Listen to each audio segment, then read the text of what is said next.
Hi, this is Christina with the Sage Nature Center. I hope everybody was able to find the video feed for today. I'm coming to you live. I just want to make sure the audio and video is working okay, so if somebody who is watching can comment below that everything looks okay and you can hear me, that would be great. I might wait just a few minutes because I don't see, I see one person has joined. So I'm going to wait just a couple minutes to give a few people a chance to join, and then we'll get started. So again, this is Christina coming live from the Sage Nature Center. So if somebody wouldn't mind putting in the comments that they can hear me and that they can hear me okay. Okay, I see somebody said that we can hear me. Oh, thank you. All right, well, it looks like we have some more people joining us. So we'll go ahead and get started. I hope everybody is doing okay today. Again, my name is Christina, and I'm the Assistant Naturalist at the Sage Nature Center here in Troy, Michigan. And I'm excited to be here with you guys again today. I hope that everybody's doing well, even though you're having to stay at home. I am here, as I mentioned last week when I did the owls, here to take care of the animals that we have here at the Sage Nature Center, of which you're going to meet a couple of those animals today. So that is why I'm here, but we're also practice social distancing, so I'm the only one here, except for my furry friends, which you're going to meet in just a minute. But thank you for joining us with us today. A couple things before I bring out our friends. I want to remind you that our building is closed, and we have extended our closure until April 30th. Due to the new updates from the governor and from the federal government.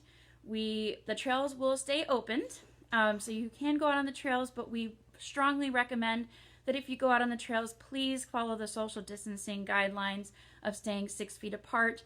If you go out on the trails, and you're passing by somebody and they're getting close to you, feel free to step off the trail a little bit to get away from them. We normally say don't go off the trails, but given the circumstance, we want to make sure people are safe and healthy. So if you're coming across people on the trail, please feel free to step off a little bit so that way you can keep your distance from them. And don't gather in large groups, but if you are able to get out here for a little bit on your own, you definitely please do that. Our trails are still open.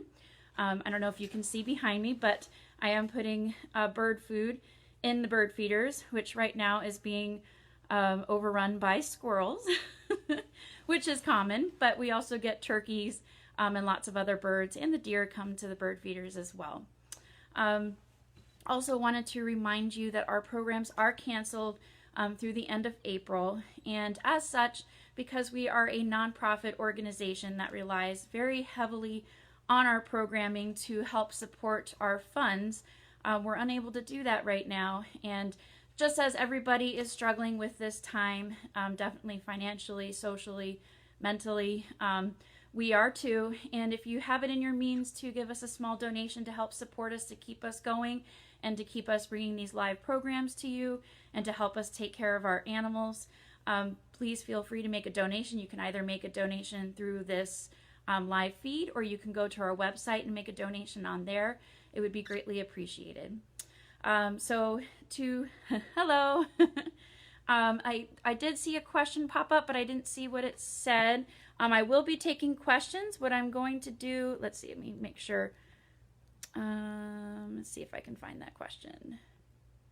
Oh, somebody asked me if the bees are doing okay. We actually don't have any bees right now. Oops. Okay. Because the hive didn't make it through the winter, which is the first time that's happened in probably 4 or 5 years at least, if not more. So we are going to be getting new bees, and they will be joining us. And when we do get the new bees, we'll definitely post about that on Facebook so people know that they are here. Today, we're here to meet our newest animal ambassadors. It's an animal that some people aren't so sure about. And they are our rats. I have them here in my scarf. I don't know. Oh, there's one peeking its foot out. Oh, there it's its nose. I'm going to bring them out here in just a second, but this is a scarf that's kind of like a pouch. They like to be close to their people. and they like to hide. So this is a nice way for them to stay nice and warm and safe. So these animal ambassadors, these newest guys, are rats. And when we think of rats, actually before I bring them out, because they're going to be a handful, we do think of rodents, and a lot of people don't like rats, which understood, you know, just like a lot of other wild animals, they can carry diseases. Oh, no, no, no. This scarf is not made out of giraffes. This is fake. It's a, what do you call it? Like fleece? It's definitely not made out of giraffes. It's just the pattern. It comes from an animal supply for animals that, you know, it's from a store online called Exotic Pet Nutrition, if you want to see where I got it from. So don't worry, it's not made of giraffe. It's just the pattern. But anyway, so rats, a lot of people are concerned about them. They don't like them. A lot of people don't like them because of their tail, maybe because they can spread diseases. There's a lot of things that we can do to not come into contact with them, and I'm going to talk about that in a little bit. But rats are actually not native here to Michigan. Somebody asked me where I got the scarf pouch from. It is from Exotic Pet Nutrition online. It's a great website for a lot of animals that have great resources for our animals, especially that aren't your typical animals like dogs and cats. I do have sugar gliders that I have at home that I adopted a while ago, and I get a lot of things from there for them. So when we talk about our native rodents here in Michigan, we think mostly of mice. This is a white-footed mouse, and this is a native species of rodent. We do have rats in Michigan and throughout the United States, and most of the rats that we see, a lot of the rats that we see, if we're going to see them around here, are actually an exotic species that comes from the Norway rat, also called the brown rat. When we think of rats, we are not thinking of this big guy. So this is an animal called a muskrat. And while they are rodents, and they're actually more closely related to voles, they are not rats. And the rats that we see running around our houses don't get this big. They can get pretty large, but you can also see their tail has a rodent-like tail. And muskrats are found swimming in the water. Okay. So our rats, actually these guys are making a lot of noise, so I am going to let you meet them. There we are. There they are. So let's see, I'm going to bring out, I don't know if we can kind of see them here. There they are. Let me show you, I'll show you Timothy here first. This is Timothy. They actually have pretty cute faces. Giles is, oh, here they are. There we go. So, Timothy and Giles. Look at those faces. They're pretty cute, aren't they? So, these two guys were adopted from someone who had them as pets. And we have them because we wanted to have some animal ambassadors here that were mammals, to talk about mammals in our programs. We have birds, we have the owls, we have reptiles, we have amphibians, but we didn't have a mammal. And we also wanted to be able to especially talk about the effects of using poisons, rodenticides, to control rat populations, and how that has a bad effect on predators such as owls and hawks. So that's why these guys are here. They are not food for our owls, so don't worry. We do feed rodents to the owls, but the rodents that we get are from a breeder online, and they come frozen and we thaw them. So these guys are not going to be food for the owls. They are here to teach us about them. And like I said, they were pets. We had them, the person who had them really did not want to part with them, but after she had had them for about a year, she had a change in her schedule, and she wasn't able to spend nearly as much time with them as she wanted. Because these guys are very social. They do thrive on human attention because they have been domesticated to be around humans. And so they do need a lot of attention. They need a lot of socialization. And they're very intelligent too. So they need a lot of time doing different activities. And she just didn't have the time that she wanted for them. So they came to us. They came to us in beginning of February, I think it was. And they're each about 1.5 years old. This is Giles that I'm holding right here. Timothy is, oh, he went back in the pouch. So, so that's why these guys are with us. They haven't been on public display yet because we've been letting them get adapted to their new home. They will be on public display when we do reopen, so you'll be able to see them, and they'll be doing programs for us. And in just a little bit, I'm going to put them into their playpen so you can see the things that we do to give them some playtime and give them some exercise because it's very important for them. Oh, somebody's climbing up here. So let's see here. Timothy likes to hang out on the shoulder. I'm going to put Giles back in here for just a minute. They're both kind of a handful. They actually are excellent jumpers. Where are you going, Timothy? Here we go. They are actually excellent jumpers. So anyways, here is Timothy. So back to what I was telling you about our rodents, the rats that we think of. Like I said, they're not muskrats. They're not native. When we also think of rodents, some people think of this animal right here, which is a bat. And believe it or not, bats are not rodents. They're not flying rats. They're not flying mice. They actually belong in their own order of animals called Chiroptera, which means hand wing. So they're very different from rodents, actually. Like I was saying, these guys are not native to Michigan. We don't have native rats in Michigan. They come from the species called the Norway rat or the brown rat, and they came over in the 1700s, back when there was a lot of movement with ships and travel to the United States. They came from Asia, and they came here. They do very well around humans, and then they also did breed them for the pet trade, which is what these guys are. They're actually called fancy rats, which are a domesticated version of the Norway slash brown rat. And that's one reason why they thrive on human attention, is because they've been domesticated for that. I'm going to show you a quick picture here of what they look like. This is what the brown rat looks like at the very top, and in the middle is the house rat. So both of those species, again, are not native. There are rats that are called cotton. Let's see. Let me show you another page here. Cotton rats. And then there's also rats called wood rats. And then another species we have here native in Michigan are the kangaroo rats. But all of these rats are found either in the south or western part of the United States. Like I said, we don't have any native rats here in Michigan. I'm going to show you this book in case you're interested.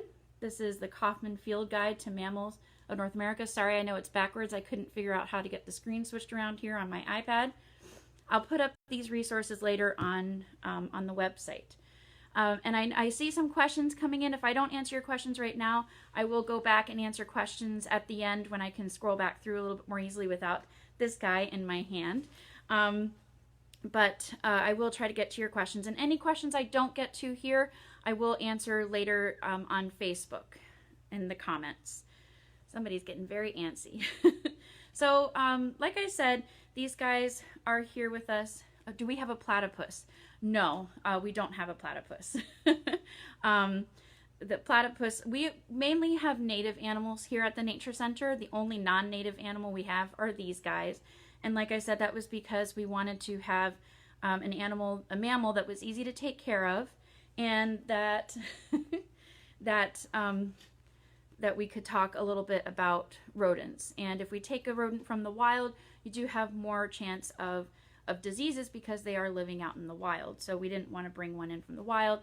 And also we don't want to affect wild populations too much. So that's why we adopted these guys when they were pets. I'm going to show Timothy again here up close. He's getting, like I said, a little antsy. So in just a minute, I think what I'm going to do is I'm going to put them in their playpen, and I'll continue telling them a little bit about them. I'm going to put Timothy back here in the pouch for just a minute because he's getting a little antsy, just so I can show you a couple more things. Let's see here. I don't know if you can see him looking out. There you go. Okay, so one thing I wanted to talk about last week, we talked about owls, and we talked a little bit about the food chain. We talked a little bit about what owls eat. Rats, I see somebody ask, what do they eat? Rats are herbivores, so they eat actually they eat a lot of different things. That's why they do so well around people. But we feed them actually a pellet diet, but they eat a lot of vegetable matter, typically seeds and things like that. They also do have a sweet tooth, so people will feed them sweets. We do have yogurt drops that we give them as a treat. Oh, hi. So they do eat a lot of different things. Okay, let's see. My wants to know if you have even more rodents. Just the two is all that we have. Just these two that we have here at our facility. Oh, they're climbing out. Do you see them? Okay, so I want to show you something. I'm going to try to get them to go back in the pouch here. They do want to play a little bit, I think. I talked a little bit about owls last week, and rodents like rats are very important because they are a part of the food chain. Granted that they're towards the bottom of the food chain, but that's what makes them so important. Here is a picture of a food chain with the owl at the top and the rat right there. And so that makes them really important to a lot of different predators like owls, hawks, and things like snakes, for example. So they are eaten by a lot of different things, and that makes them very important to the food chain. Now, the problem that we experience is that when we use poisons, I'm going to show you another food chain here. When we use poisons, those poisons get into everything. So when we use poisons to kill rodents, you can see at the bottom of the food chain there, when we use those to kill rodents, things that are going to eat the rodents, like the owls and the snakes and hawks and other predators, can become very sick. If you go further up the food chain, that can even affect our big predators like cougars, for example, wolves, because they're eating animals that would eat smaller animals. So it does have a big impact on the food chain and a lot of different animals when you use poisons. And these poisons typically can make it very hard for an animals to survive. Sometimes rehabilitators do try to help them, but these poisons, oh, you're licking me. You can see him, he's licking me a little bit. These poisons do, a lot of them do keep their blood from clotting, so they bleed out is one of the things that happens. Another thing that happens is that it slows them way down, and so it makes it easier for predators to catch them because they become very sick, and then they're easier prey for predators, and then that means that predators are more likely to eat them. So it is, it's a big problem, and it can hurt a lot of animals. It's a very sad situation when an animal gets sick from eating these guys that have poisons. I am going to tell you a little bit about things you can do to help them and to not use poisons. But since these guys are getting so anxious and they're licking me a lot, we're going to put them in their playpen. And I'm going to walk over here to their playpen, and I'll keep telling you a little bit about them. So let's walk over here. I am going to turn the camera around. And here's their playpen. I'm going to put them down in here. Let's see. Give me 1 second. Sorry about that. Okay. There they go. Oops. Let me see if I can get the camera to focus. All right.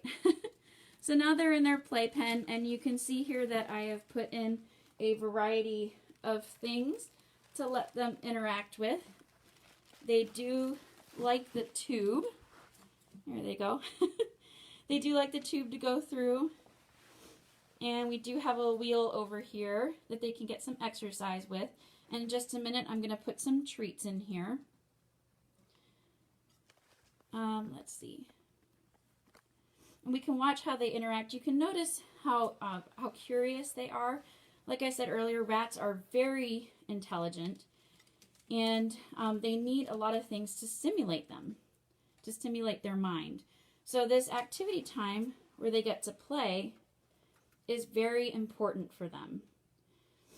And like I said earlier, it's also very important that they get to interact with people because these guys have been domesticated and They do like human social interaction. And right now, with social distancing, it's okay to interact with them. If you can't interact with people, then you can interact with your animals. So Giles is the one on the left here, and he's coming down to the bottom of the screen. Timothy is up behind the wheel. Like I said, they're each about 1.5 years old, and you can see them kind of checking out their surroundings. Sometimes they do try to find a way to escape. We had a pen before this one that was a little bit shorter. This one's about 24 inches tall, 2 feet. The last one was about just over a foot. And it didn't take them much time before they figured out how to jump out of it.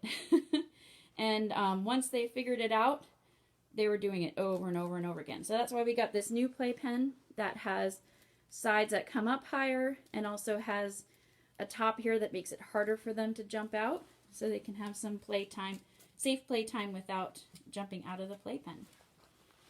I'm going to come down here a little bit so you can see them closer.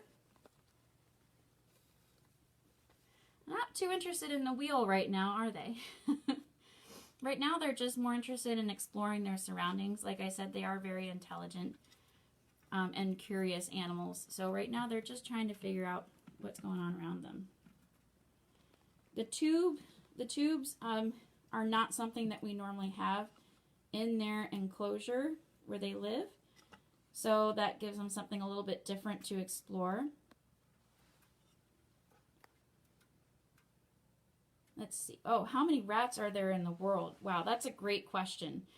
I want to say I read that there's 100, at least of rodents, there's 100 and some different species. I would have to look back at that. That's a great question. And I will look back at that here after we get off of the live stream, and I will post that answer to your question in the comments. Hopefully we went through the tube. Let me grab some treats for them so you can see them do that. Where do they sleep? These guys, if you're asking about where these rats sleep, they have a home here. They have a cage that they've got a lot of climbing space in. They have a lot of pouches, kind of like the pouch that you saw around my neck where they sleep. What I can do is I can also post some more pictures later on Facebook showing things in their cage and showing where they like to sleep in their cage. Let me grab some treats here. Let's see. Sorry about that. Trying to do this one-handed. Okay. Come back over here. Do they have a bigger space to run in? Yeah, we do have bigger spaces that we can let them run in, especially like in the classrooms. We could close off the doors, but since I am here by myself and it would be harder for me to keep after them in a big space, this is their smaller playpen space where they can explore a little bit, because they are very good at trying to figure out how to get out of a situation. What colors can they come in? So a lot of fancy rats, like you see here, come in this kind of black and white or gray coloration. Some of them are all white, some of them are all gray, some of them are brown. I wouldn't say that I know of that there's any truly really colorful rats in the world, but the coloration that you see here with these two are common in the pet trade, especially for fancy rats. The native rats, I think I showed you the picture earlier. I can show you again. Hold on one second. Sorry for the jerkiness of the video. I'm trying to hold this one-handed. Let me show you. Let's see. Okay, so here's the picture I showed earlier of what the brown rat and the house rat look like. Those are the colors that they generally come in. But again, for the pet trade, for being domesticated, they've come up with these more interesting colorations. They typically live about 2 to 3 years old, depending on their health. They can have health problems, just like a lot of other animals. And so if we take a really good care of them, hopefully we'll have them for another couple years. That is our hope. They're both really healthy right now. They're fed very well. And we try to give them some exercise. Right now they're hiding in their little igloo, which is actually in their cage. We have an igloo for them too, and that's one of their favorite places to go. Let me grab a couple of treats. And, oh, they're coming back out. I'm sorry for how jerky the video is again. I'm going to set the camera down for just a second here. Maybe. While I get some treats out. Okay.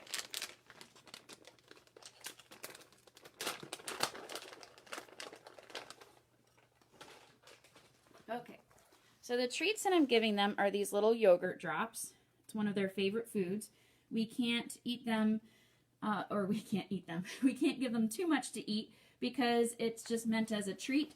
They love sweets, and so they'll eat a lot of these. There you go.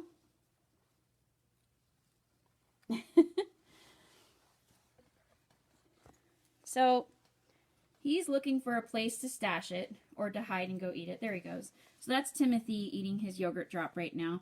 Like I said, they're okay as treats, but if you give them too many, then they can easily become overweight. Where did we get them from?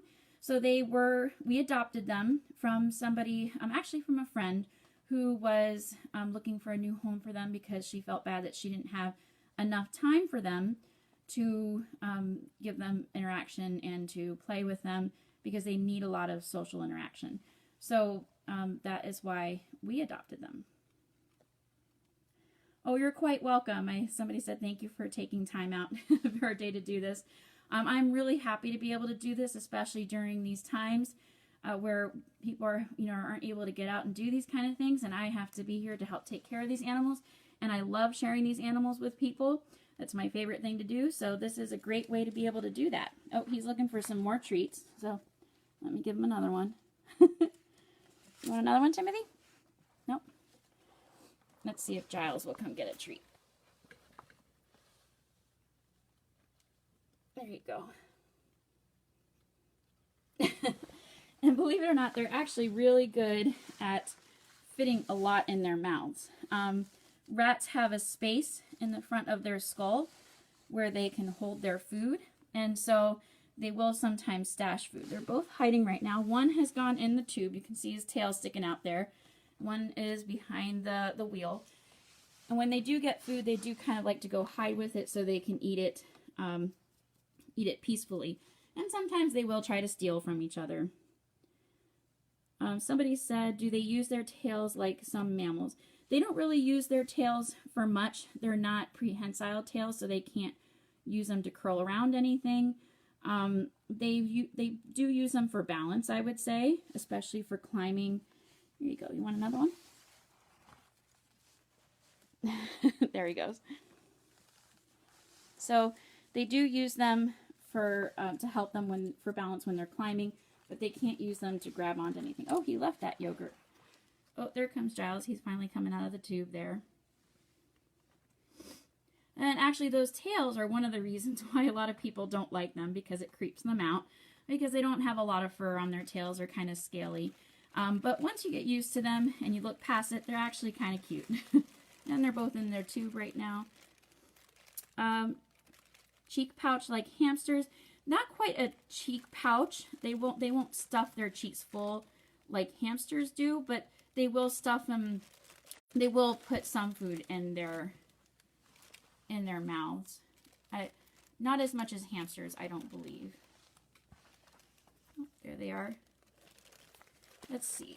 I'm going to see if I have any other questions that I missed. Let's see here. Our bats like peas and bananas. Do Giles and Timothy like those? They do like a lot of different things. I haven't tried peas. I have given them some banana, and they do seem to like that. They love carrots, and they also really like lettuce. Do you want another treat, buddy? Oh, no, here we go. Anybody want? They're too distracted right now. Okay. And I apologize for the jerkiness of the video. let's see. Oh, maybe he's finally going to use the wheel. Previous times that I've taken them out, they have not been that interested in the wheel. Oh, there he goes. So if he uses it, oh, look, there he goes. This is actually kind of exciting for me because, oh, and that's it. Because they don't seem to like to use the wheel as much as I've seen other animals. Can you put a leash or harness on them? Actually, we can. This is something that I'm going to need to train them to do. Oh, he is pushing the igloo around. You can train rats because they're very intelligent. You can kind of train them like dogs. Actually, people train them to do all sorts of tricks. I'm not necessarily going to train them to do tricks, but I do want to train them to do a few things, especially for programs.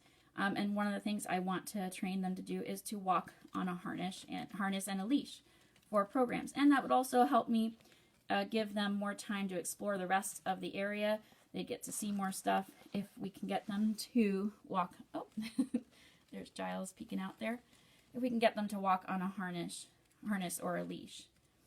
I've tried once so far to get the harness on Timothy, and it did not go so well. So I'm still working on that, and I might actually have some time here with the Nature Center being closed to spend trying to train them to do that. Will needs a squeak. Meaning, do you mean something that makes a squeaking sound? Is that what you mean? Let's see. Oh, I think one of them just went into the tube. Oh, there they go. I actually think they're quite entertaining to watch. I can spend a lot of time watching them. Like I said, they're very curious animals. I'm going to try to scroll back here through some of the other questions that I may have missed. Let's see.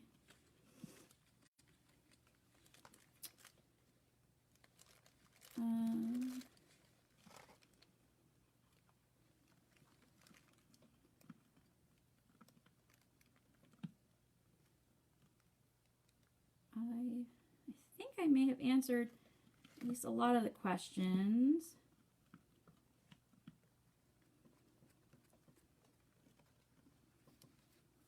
Yes, musical rhythmic sound. Oh, okay.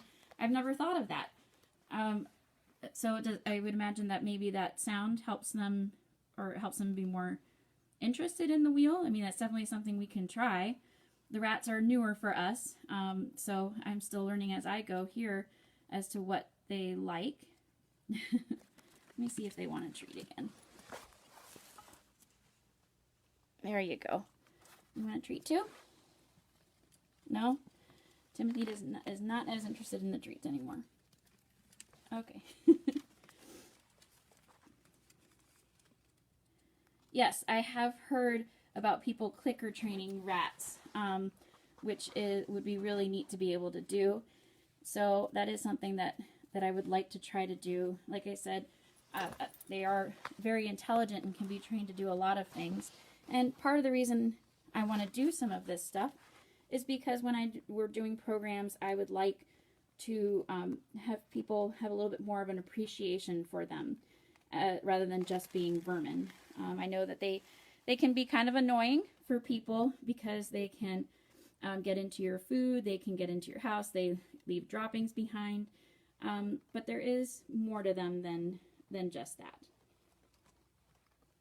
Oh, great. Do we have any other questions while we watch them play? I'm not sure where the one went. I think he might be in the tube. He looks like he's hiding or sleeping. He might be sleeping. I don't think I mentioned earlier that rats are nocturnal, so they are typically more active at night and they sleep during the day. One of the reasons why they don't necessarily make great pets for a lot of people, because if you have them, they are really active at night, so they can be more disruptive, or in terms of making sounds while they're awake, if you have their home in your bedroom or something like that. And again, it is important that they get a lot of social interaction. So that's one reason why a lot of people need to look into it more, just like any animal, before they get them as pets, to make sure that they have enough time to spend with them. When they do get used to the Nature Center, will the public be able to hold and pet them? I do anticipate that maybe that people will be able to do that. I still am just kind of trying to make sure that they feel comfortable here. It's been since February since they've been here, and they've been doing pretty well. But that is, oh, he's gonna chew on his toy there. That is something that that I think that we can do when I bring the rats out for programs, because they do like social interaction. How old are they? These guys are about 1.5 years old. Let's see. So while we watch them a little bit more here, I think one has disappeared into the tunnel. He might be sleeping. I want to talk a little bit about things we can do instead of using rat poisons to kill them. Like I was mentioning earlier, they are an important part of the food chain, and when we use poisons to kill them, that makes its way up to animals that eat them, like owls and snakes and hawks. Timothy is doing a little bit of cleaning here, which is actually contrary to what people think about rats, because a lot of people think of them as being dirty animals, but they actually spend a lot of time cleaning themselves. So that's kind of what Timothy is doing. He's taking a cleaning break here. So back to what I was saying about what we can do about rats instead of using poisons. There's a lot of things that humans do, and we may not even realize it, that attracts rats and other rodents to our houses. They do like to get into garbage, so one thing you can do is make sure that your garbage is sealed up properly when it's outside, so that way animals can't get into it. If you feed animals like birds, I like to feed birds at my house, make sure that bird food is also sealed properly so it doesn't attract rats and rodents. Sometimes people leave brush piles around their house, which brush piles are great for wildlife in general, but if you have a rat or rodent problem, then you might not want to leave a brush pile around your house, because that will attract things like rats and rodents. So if you have a rodent problem, that might be something that you want to consider not doing, is leaving a brush pile. If you don't have a rodent problem, then brush piles are great for a lot of different animals like birds, chipmunks, reptiles. So they are, brush piles can be good if it's not causing a problem. So that's another thing you can do. Another thing we can do is that oftentimes the reason they get into our houses is because there are holes, there are openings around our house that we don't realize these animals can get in through. Kind of like bats, kind of like flying squirrels, kind of like a lot of animals that get into our houses. So if you do have a rodent problem, you know, it's important to take the time to go around your house and look for those openings, maybe where electrical wires are going in, and properly seal them or caulk them. Now, I am not a builder, so as far as giving you tips on what types of materials to use to seal those holes, I would want you to check with a professional. But if you have, oh, there he comes. Giles is coming out now. If you do have openings around your house, then it's important to try to seal them properly so that way the rodents can't get inside.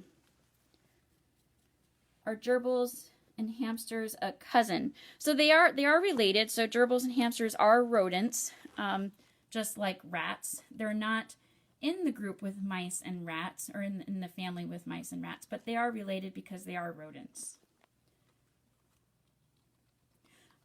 What year were they born? These guys were born last fall of 2018. Or actually, it may have been the summer. Like I said, we adopted them, and it was either late summer or early fall of 2018. They are hiding behind their wheel right now. They're actually grooming each other. There they are. And grooming is something they do as part of their bonding. They also use grooming as a dominance thing, it seems. Sometimes you'll hear them making sounds, and one of my favorite sounds that they make is this little chattering sound. If you saw the video on Facebook, that was the teaser video, you may have heard the rats making a chattering sound. And that apparently what a lot of people believe is a sound that they make when they are relaxed or happy. Sometimes they also make those sounds when they are grinding their teeth, which their teeth do grow, so it's important for them to grind their teeth down so they don't get too long. And that is another reason they make that sound.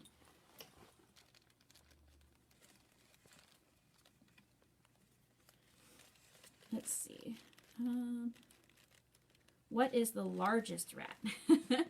Well, that's a good question. You know, the house rat and the Norway rat are pretty large rats, which are what these guys have. These fancy rats have come from. The largest rat in the world, that I don't know. Now, I mentioned earlier that muskrats are related.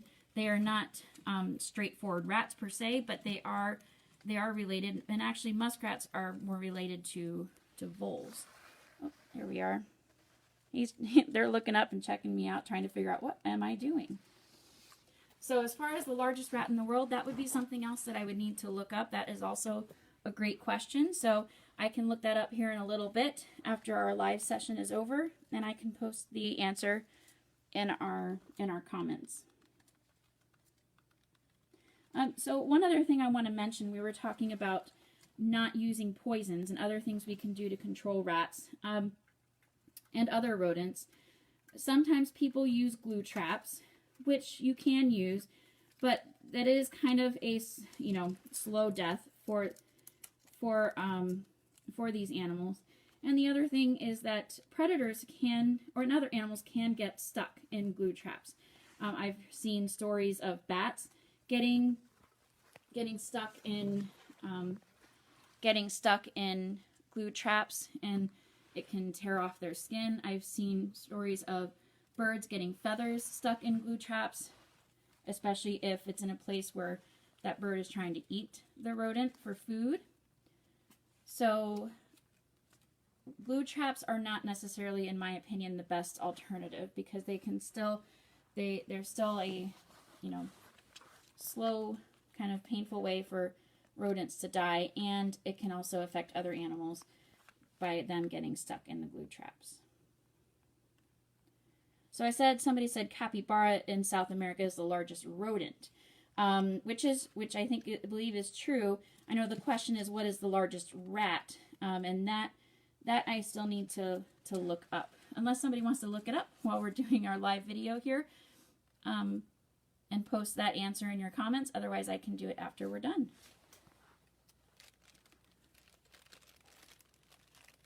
They're kind of slowing down a little bit. Normally, they're sleeping at this time of day. Like I said, they are nocturnal, so normally they would be sleeping right now, and they would be awake at night. All right. I'm going to take a few more questions here.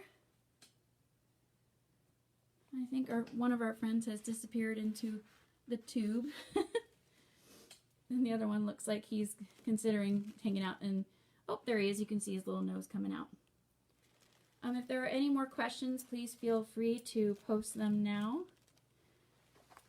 I am going to come back over to the other area here.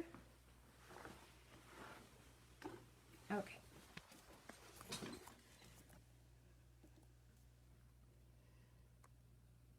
Let's see. I'm going to... Okay. Hello. I hope you guys enjoyed watching our rats and seeing them get a little bit of activity in for the day. Let's see. I'm going to take some more questions here. Northern Luzon giant cloud rat is the biggest, up at 2.5 feet long, weighing as much as 5.7 pounds. That's a lot. That's a pretty big rat. So thank you for answering that question. I think I showed this picture earlier. Let's see here. But I'll show it again for those who have just joined us. The rats that you were just met, Timothy and Giles, they are come from the brown rat, which is also called the Norway rat. They're basically domesticated versions of those rats. Are they going to grow more? No, I don't believe they are. These guys are fully grown.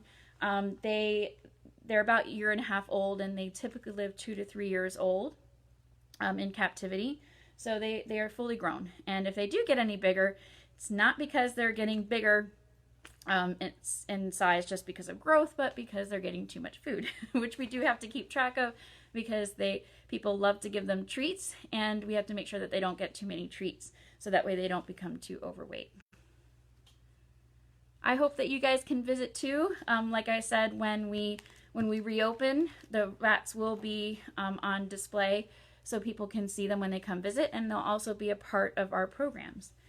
Where do rats mainly live? So the rats that we have here in Michigan, as I mentioned earlier, are not native. They came over from Asia years ago, and so they live a lot around people. They like brush piles, which is one of the reasons why I was saying earlier, if you're trying to discourage rats living around you, don't keep brush piles around your house, because that's the place that they like. All right, well, I think, let's see. I think I may have missed some questions, but I will try to get those questions later in a little bit by posting the answers in the comments. I want to say thank you again for joining us today. I hope you enjoyed seeing the rats, Timothy and Giles, learning a little bit about them, learning a little bit about food chains. I will be doing another live feed on Friday, and we will be meeting one of our snakes that we have here as an animal ambassador, our garter snake. And you'll get to meet him on Friday. We did make a page on our website at stagenaturecenter.org where we are posting these videos, and we will also be posting resources that are related to the animal or the topic that we will be talking about. So please go on there. I'll have some books related to each topic that you can look up, and some other resources. This video will also be available later on Facebook if you want to watch it again. And oh, you're welcome. We miss you guys too. We definitely miss having everyone in here. It's very lonely here, although I do get to spend time with the animals, but it is very quiet. So I can't wait to see everybody again. And I hope that as soon as we reopen that I get to see you all here, and that you come out and enjoy our programs again. What do the rats play with? Well, they like wood objects. So I get a lot of things from the pet store that are made of wood, and they'll chew on them too. They love to go into their tubes. They seem to really enjoy that. They also like to chew on a lot of things, so we have to be careful on what we give them. Will you be doing an owl raptor session? Well, I did an owl last week, last Friday. So if you want to see the session where I brought out Sam, our barred owl, you can go onto our website, and that video is on there. You can also look back on our Facebook page, and that video is on there as well. I may in the future bring out one of our other owls here in a few weeks, kind of still playing out and seeing how things go. Or am I doing something again next week? Yes. So I'm going to be doing this probably all throughout April is the plan right now. Tuesdays and Fridays at 1 p.m. I'll be doing live sessions featuring some of our different animal ambassadors and some different topics that I think people would be interested in. So again, I want to say thank you so much. Please stay safe and stay healthy. Oh no, not a barn owl. I'm sorry. A barred owl. Barn owls are a little bit different from barred owls, but a barred owl is what we have here at the Nature Center. So please join us again on Friday. Somebody said that they lost sound. I hope, can you all hear me? Somebody let me know if you can hear me again.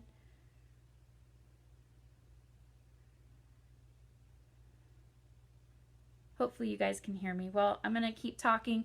I know there's a little bit of a delay between me talking and between what you guys are seeing. Okay, somebody said we can hear you.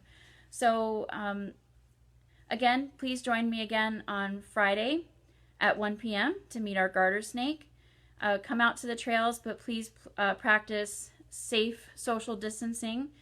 And again, if you enjoyed this session, please consider making a donation to help support us. Especially through these times when we can't do our programs. It's a great help to help us with our animals, and to help us continue doing what we do and make sure that we are geared up and ready when we get to reopen and have you guys come back. So thank you again. Please visit our website, and I hope to see you on Friday. Thank you. Bye.